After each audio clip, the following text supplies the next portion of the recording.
നമ്മളിന്ന് പഠിക്കാൻ പോകുന്നത് ബ്രാഞ്ചും ഡിപ്പാർട്ട്മെന്റും തമ്മിലുള്ള ഡിഫറൻസ് ആണ്. Difference between branches and department. First of all നമ്മൾ മനസ്സിലാക്കേണ്ടത് എന്താണ് ബ്രാഞ്ച്, എന്താണ് ഡിപ്പാർട്ട്മെന്റ്. അതായത് ഇപ്പോൾ ഒരു ഓർഗനൈസേഷൻ അവരുടെ സെയിൽസ് ടെറിറ്ററി ഇൻക്രീസ് ചെയ്യാനോ സെയിൽസ് വോളിയം കൂട്ടാനോ അവരുടെ തന്നെ ആക്ടിവിറ്റി വേറൊരു സ്ഥലത്ത് എസ്റ്റാബ്ലിഷ് ചെയ്യുകയാണെങ്കിൽ അതിന് വിളിക്കുന്ന പേരാണ് ബ്രാഞ്ചസ്. എക്സാമ്പിൾ പറഞ്ഞു കഴിഞ്ഞാൽ എസ് ബി ഐക്ക് അതിന്റെ ഹെഡ് ഓഫീസ് അതിന്റെ മഹാരാഷ്ട്ര മുംബൈയിലാണെങ്കിലും അതിന്റെ ബ്രാഞ്ചസ് ഇന്ത്യയുടെ പല സ്ഥലങ്ങളിലും ഉണ്ട്. പക്ഷെ ഡിപ്പാർട്ട്മെന്റ് എന്താണ്? ഡിപ്പാർട്ട്മെന്റ് എന്ന് പറഞ്ഞു കഴിഞ്ഞാൽ ഫോർ എക്സാമ്പിൾ ഇപ്പൊ നമ്മൾ പോത്തീസിൽ പോവുകയാണ്. ആ പോത്തീസ് എന്ന് പറയുന്ന ഒറ്റ ഫ്ലോ അല്ലെങ്കിൽ ആ ഒരൊറ്റ ഷോപ്പിനകത്ത് we have different department. For example we have men's wear, ladies wear, cookeries ഉണ്ടാവും, അല്ലെങ്കിൽ പിന്നെ ഫുഡ് ഐറ്റംസ് ഉണ്ടാവും, പിന്നെ നമുക്ക് എന്തുണ്ട് ഫേർണിച്ചേഴ്സ് ഉണ്ടാവും, ഇലക്ട്രോണിക്സ് ഉണ്ടാവും. സോ ഒറ്റ ബിൽഡിങ്ങിനകത്ത് വി ഹാവ് സെപ്പറേറ്റ് ഡിപ്പാർട്ട്. അപ്പോൾ ഇത് തമ്മിലുള്ള ഡിഫറൻസ് ആണ് നമ്മൾ ഇന്ന് എന്ത് ചെയ്യാൻ പോകുന്നത് നോക്കാൻ പോകുന്നത്. ഓക്കെ, അപ്പോൾ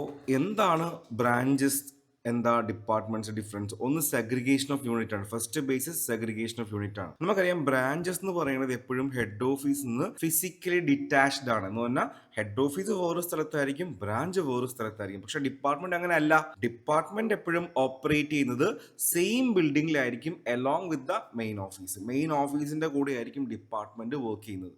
പക്ഷേ ബ്രാഞ്ചസ് എന്ന് പറഞ്ഞു കഴിഞ്ഞാൽ ഹെഡ് ഓഫീസ് വേറെ അടുത്തായിരിക്കും, ബ്രാഞ്ച് വേറെടുത്തായിരിക്കും. അതാണ് first point, segregation of units. ഇനി സെക്കൻഡ് പോയിന്റ് എന്ന് പറയുന്നത് ടൈപ്പ് ഓഫ് ആക്ടിവിറ്റി ആണ്. അത് ഏത് ആക്ടിവിറ്റി ചെയ്യുന്നത് എന്നുള്ള മീനിങ് ആണ്. അതായത് എപ്പോഴും branches perform the same activity as that of the head office. Head office ചെയ്യുന്ന സെയിം ആക്ടിവിറ്റി ആയിരിക്കും ബ്രാഞ്ചും ചെയ്യുന്നത്. പക്ഷെ നമുക്കറിയാം ഡിപ്പാർട്ട്മെന്റ് എന്ന് പറഞ്ഞാൽ അങ്ങനെയല്ല. Departments carry on different lines of activity. Department എങ്ങനെ ഡിഫറെന്റ് ലൈൻസ് ഓഫ് ആക്ടിവിറ്റിയാണ് ഡിപ്പാർട്ട്മെന്റ് ക്യാരി ഔട്ട് ചെയ്യുന്നത്. ഓക്കെ, അതാണ് സെക്കൻഡ് ഡിഫറൻസ് എന്ന് പറയുന്നത്. ഇനി തേർഡ് എന്ന് പറയുന്നത് പർപ്പസ്. എന്തിനാ ബ്രാഞ്ചസ് ക്രിയേറ്റ് ചെയ്തിരിക്കുന്നത്? The branches are opened to increase sales volume and sales territory of the business. Sales വോളിയവും സെയിൽസ് ടെറിറ്ററിയും കൂട്ടാൻ വേണ്ടിയാണ് ബ്രാഞ്ചസ് ഓപ്പൺ ചെയ്തിട്ടുള്ളത്. പക്ഷേ ഡിപ്പാർട്ട്മെന്റ് ഓപ്പൺ ചെയ്തിട്ടുള്ളതെന്ന് പറഞ്ഞു കഴിഞ്ഞാൽ to increase efficiency of the ബിസിനസിന്റെ എഫിഷ്യൻസി ഇൻക്രീസ് ചെയ്യാൻ വേണ്ടിയിട്ടാണ് നമ്മൾ ഡിപ്പാർട്ട്മെന്റ് ഓപ്പറേറ്റ് ചെയ്തിട്ടുള്ളത്. ഇനി അടുത്ത കൺട്രോൾ ആണ്. നമുക്കറിയാം ഈ ബ്രാഞ്ചസ് എന്ന് പറഞ്ഞു കഴിഞ്ഞാൽ ഡിഫറെന്റ് പ്ലേസിലാണ്. അങ്ങനെ ഡിഫറെന്റ് പ്ലേസിലാകുമ്പോൾ മാനേജ്മെന്റിനെ എഫക്റ്റീവ് ആയിട്ട് കൺട്രോൾ ചെയ്യാൻ ബുദ്ധിമുട്ടായിരിക്കും. പക്ഷേ ഡിപ്പാർട്ട്മെന്റ് എന്ന് പറഞ്ഞാൽ ഒറ്റ ബിൽഡിങ്ങിനകത്താണ്. അപ്പോൾ ഒരു മാനേജ്മെന്റിന് ഈസി ആയിട്ട് എന്ത് ചെയ്യാൻ പറ്റും? അത് കൺട്രോൾ ചെയ്യാൻ പറ്റും. The head office often fail to have a control over branches as the branches are usually set up at far away places. അപ്പം മാനേജ്മെന്റിന് ഈ ബ്രാഞ്ചിനെ കൺട്രോൾ ചെയ്യാനായിട്ട് കുറച്ച് പാടായിരിക്കും. എന്തുകൊണ്ടെന്ന് പറഞ്ഞു കഴിഞ്ഞാൽ ബ്രാഞ്ച് എല്ലാം വേറൊരു സ്ഥലത്തായതുകൊണ്ട്. പക്ഷേ നോക്കി, ഡിപ്പാർട്ട്മെന്റ് എന്ത് ചെയ്യാൻ പറ്റും? A constant touch with various department helps the management to have effective control over the business. പക്ഷെ മാനേജ്മെന്റിന് ഡിപ്പാർട്ട്മെന്റ് ആണെങ്കിൽ എന്ത് ചെയ്യാൻ പറ്റും? ഈസി ആയിട്ട് കൺട്രോൾ ചെയ്യാൻ പറ്റും. ബിക്കോസ് ഒരു ബിൽഡിങ്ങിനകത്താണ് ഡിഫറെന്റ് ഡിപ്പാർട്ട്മെന്റ് ഉള്ളത്. അതുകൊണ്ട് ഈസി ആയിട്ട് കൺട്രോൾ ചെയ്യാനായിട്ട് പറ്റും. നെക്സ്റ്റ് വൺ എന്ന് പറയുന്നത് ഡിവിഷൻ ആണ്.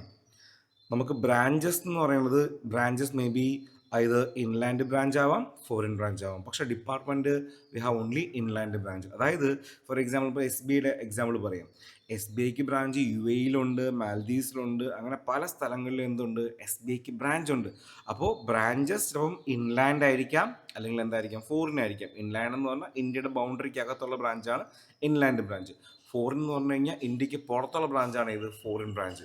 ഇനി department shall only be inland branch. Department എപ്പോഴും എവിടെ കാണുള്ളൂ? ഇൻലാൻഡ് ബ്രാഞ്ച് മാത്രമേ കാണുള്ളൂ. നമുക്കറിയാം ഡിസൈനിങ് ഓഫ് ദ ബ്രാഞ്ച് ആണ്. ഈ branches, all branches are designed in a such a way that they look alike. എല്ലാ ബ്രാഞ്ചും കാണാനായിട്ട് ഒരേപോലെ ആയിരിക്കും. ജസ്റ്റ് ഇമാജിൻ ദാറ്റ് നമ്മുടെ എസ് ബി ഐയിൽ ചോദിക്കി, ഏത് എസ് ബി ഐയുടെ ബ്രാഞ്ചിൽ പോയാലും എല്ലാ ബ്രാഞ്ചും ഒരേപോലെയാണ്. അവരുടെ കളർ കോമ്പിനേഷൻ, അവർ ഉപയോഗിച്ചിരിക്കുന്ന കളർ പാറ്റേൺ, ഈവൻ ബോർഡിൻ്റെ കളർ പോലും സെയിം ആയിരിക്കും. സോ എല്ലാ ബ്രാഞ്ചസും ലുക്ക് അലൈക്ക് ആയിരിക്കും, സെയിം ആയിരിക്കും. പക്ഷേ ഡിപ്പാർട്ട്മെൻറ്റ് ആലോചിച്ച് നോക്കി, ഡിപ്പാർട്ട്മെൻറ്റ് ആർ ഡിസൈൻഡ് ഡിസ്റ്റിങ്ലി.